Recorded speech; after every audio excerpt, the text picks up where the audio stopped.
Well, it will be Prime Minister Modi's 10th address to a foreign parliament in the last 2 years. He will look to cement his bond with the United States, a country which once denied him visa.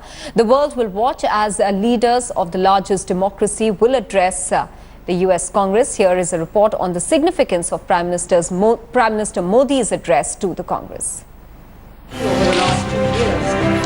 Narendra Modi's 7th meeting with US President Barack Obama helped India secure United States support for nuclear suppliers group membership.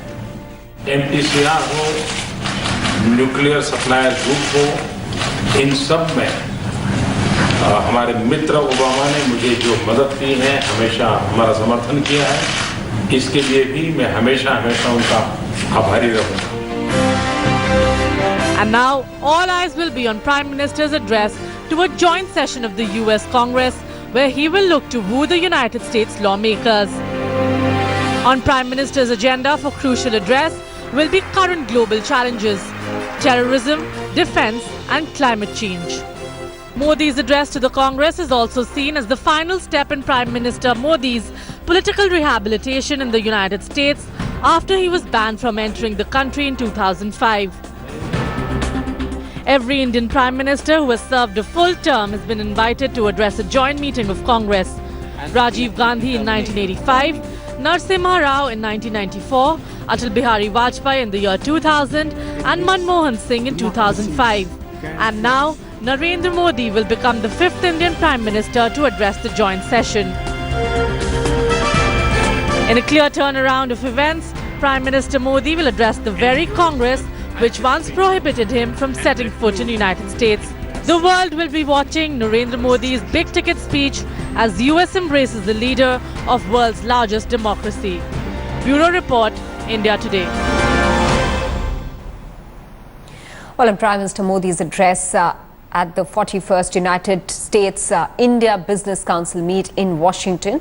Now, he made a big pitch at his address to the business honchos. Modi claimed that his government had brought down corruption by improving macroeconomic policies. At the CEO's roundtable, Modi said that India had improved the ease of doing business. Observing that the world needs a new engine of growth, Modi said India is poised to contribute as a new engine of global growth and asserted that a larger Indian economy has multiple benefits for the world. Modi exuded confidence that the Indo-US partnership would benefit both the countries. I'm happy to tell you that today India is poised to contribute as a new engine of global growth. A larger Indian economy has multiple benefits for the world.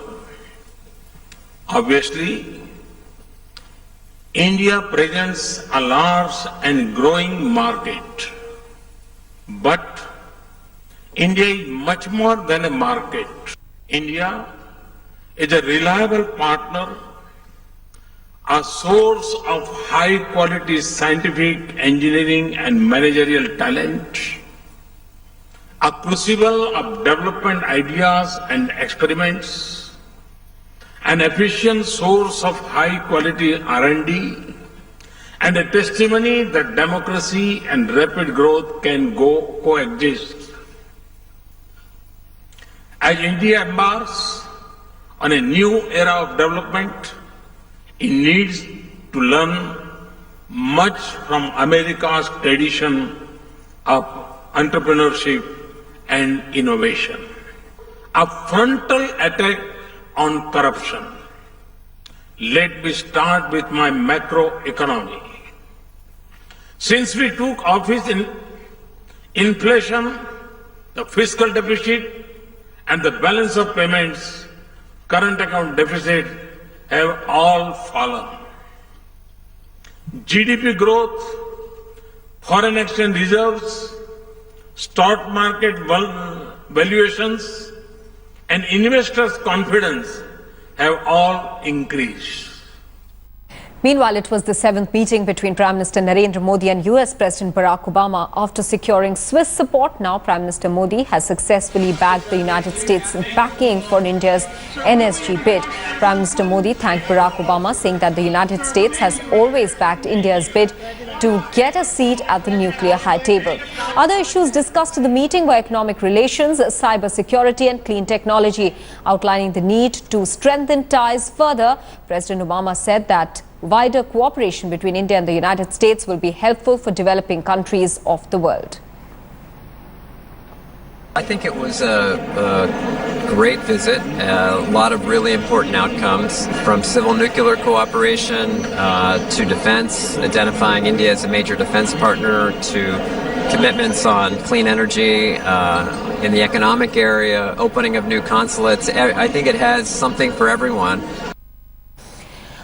Chairman of US House Foreign Affairs Committee, Congressman Ed Royce, spoke exclusively to India today on Pak terror. He said India should take Pak to international court if they do not act against the perpetrators of 26/11 and Pathankot attacks. He assured that the US will support India on the war against terror. He said there are more than 600 Deobandi madrasas in Pakistan spreading terror, and such terror bases in Pakistan should be shut down. He also said that one arm of Pakistan, ISI, works with the terrorists.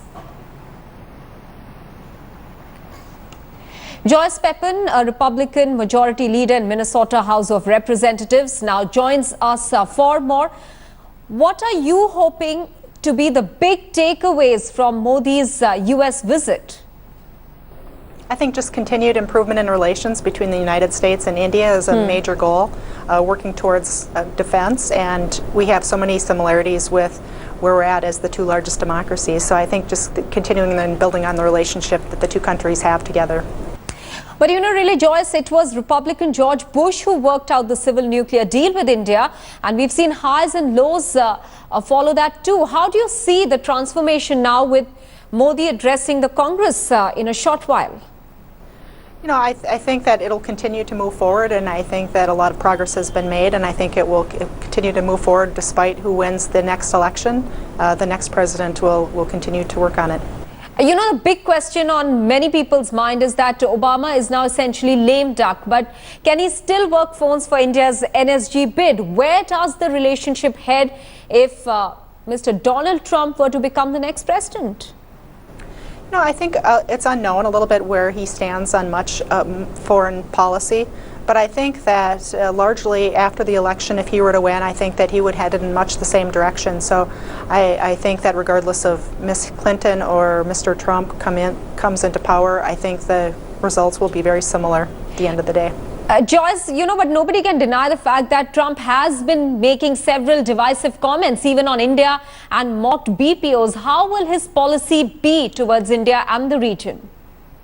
Well, I think you have to keep in mind that Donald Trump is currently in the middle of a campaign, and he's saying things that are controversial because he thinks that's going to help him win the election. But I think if he were to become president, I think you would see him go back to the background that he has as a smart businessman, and as a smart business and successful businessman, you know that you have to have relationships with your allies, and I think that he will, if he were to become president, I think that he will move in that direction. All right, Joyce Pepin, thanks for speaking with India today. We are also joined by senior editor Gaurav Sawant, who's at the Capitol Hill at this point. Remember, Prime Minister Modi will be addressing the US Congress in a short while. Gaurav, we want to understand from you what is happening at the moment. All eyes on the Hill for Prime Minister Narendra Modi's historic address to the joint session of the US Congress. Yesterday, India Today spoke to Ed Royce, the chairman of the House Foreign Affairs Committee, and he said the entire Hill, the Republicans and the Democrats, they're all waiting to hear Prime Minister Narendra Modi and his vision for India-US relations. The bigger aspect here is how Prime Minister Narendra Modi has a vision not just for India and the US, for the two countries to gain from each other, but together for India and the US to work together to benefit the world. That is one important message that is expected to come out of the Prime Minister's historic address. Now, given the importance that the US is giving to Prime Minister Narendra Modi, bipartisan support for India at the Hill, whether the Republicans or the Congress, or the Democrats at the Congress. Also extremely crucial at this point of time is the fact that India doesn't want the momentum to be destroyed when there is a change in administration in the United States, and the Prime Minister's address here will be extremely crucial in that direction too. Absolutely. There are a lot of people who are in fact worried and questioning whether the momentum that it has gathered once again will be broken or will remain steady.